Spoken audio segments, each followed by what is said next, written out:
নমস্কাৰ মই আজি আপোনালোকৰ মাজলৈ এবিধ অতি সুস্বাদু ব্যঞ্জন প্ৰস্তুত কৰাৰ প্ৰণালীলৈ আহিছোঁ। আঞ্জাখন প্ৰস্তুত কৰিবৰ কাৰণে মই ব্যৱহাৰ কৰিম এমুঠি কোমলীয়া লাই শাক, এটা শুকান জলকীয়া, দুটা পকা বিলাহী, কেইফুটামান নহৰু আৰু এটুকুৰা আদা।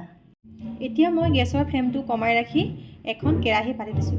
কেৰাহীটো গৰম হোৱাত মই লাই শাককেইডাল ছিগি টুকুৰা টুকুৰকৈ এই কেৰাহীখনত দি দিছোঁ। মই এই শাক দিওঁতে ইয়াত কোনো তেল বা পানী ব্যৱহাৰ কৰা নাই।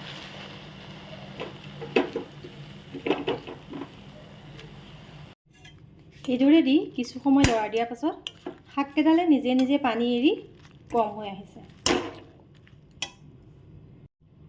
এতিয়া প্ৰায় হৈয়ে উঠিছে। মই এতিয়া এটা পাত্ৰত এই শাককেইডাল কাঢ়ি ৰাখি অলপ ঠাণ্ডা হ'ব দি এটা মিক্সি জাৰত পিচি এটা পেষ্ট বনাই ল'ম। লাই শাকখিনি ঠাণ্ডা হোৱাত এটা মিক্সি জাৰত দি মই এটা পেষ্ট তৈয়াৰ কৰি ল'লোঁ। মই এতিয়া মাছ ভাজিবৰ বাবে এখন কেৰাহী পাতি দি জোখমতে মিঠাতেল দিছোঁ আৰু তাতে এতিয়া মই মাছ কেইপিচ ভাজি ল'ম। এতিয়া মই মাছ কেইপিচ দুই চাইডে ৰঙচুৱা পৰালৈকে ভাজি ল'ম। মোৰ মাছ কেইপিচ দুইফালে ৰঙচুৱা পৰাকৈ ভাজি হৈ যোৱাত মই এতিয়া এখন পাত্ৰত তুলি ৰাখি দিম। মাছ কেইপিচ ভজা হৈ গ'ল। মাছ কেইপিচ ভাজোঁতে মই গেছৰ ফ্লেমটো একেবাৰে কমাই ৰাখিছোঁ। গেছৰ ফ্লেমটো বঢ়াই দিলে মাছ কেইপিচৰ ভিতৰত যিটো ৰসাল ভাৱ থাকে সেইটো নাইকিয়া হৈ যায় আৰু সোনকালে ৰঙা পৰে, কিন্তু খাবলৈ সোৱাদ একেবাৰে নালাগে। মাছ ভজা কেৰাহীখনত এতিয়া মই জোখমতে তেল দিছোঁ। তেলটো গৰম হোৱাত মই ইয়াতে এতিয়া সামান্য পৰিমাণে মিঠি গুটি দিম। মিঠি গুটিকেইটা ফুটি উঠাত মই ইয়াতে পকা জলকীয়া দিম আৰু পিচি থোৱা আদা নহৰু পেষ্টটো দি দিম। এতিয়া মই এইখিনি কিছু সময় ভালদৰে ভাজি ল'ম।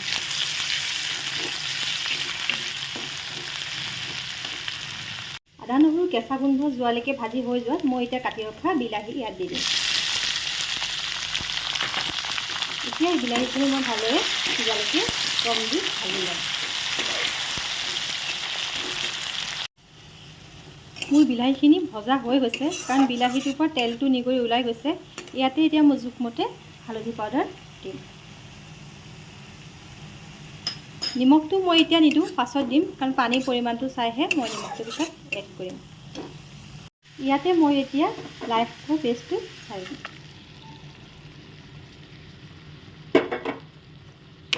এইদৰে দি পেলাই কিছু সময় লৰাই দিম।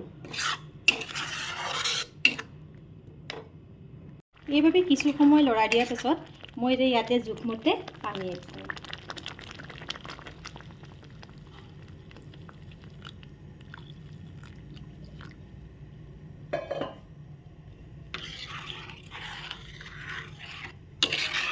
এতিয়া মই 3 পৰা 4 মিনিট সময় ভালদৰে উতলিব দিম, কিন্তু মই ইয়াত ঢাকনা ব্যৱহাৰ নকৰোঁ। ঢাকনা ব্যৱহাৰ কৰিলে এই সেউজীয়া কালাৰটো নাইকিয়া হৈ যায়।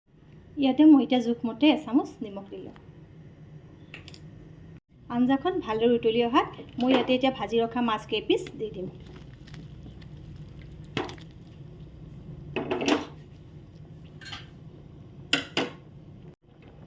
মাছ কেইপিচ দি মই এতিয়া 4 পৰা 5 মিনিট সময় ভালদৰে উতলিব দিম, কিন্তু মই এতিয়াও ইয়াত ঢাকনা ব্যৱহাৰ নকৰোঁ।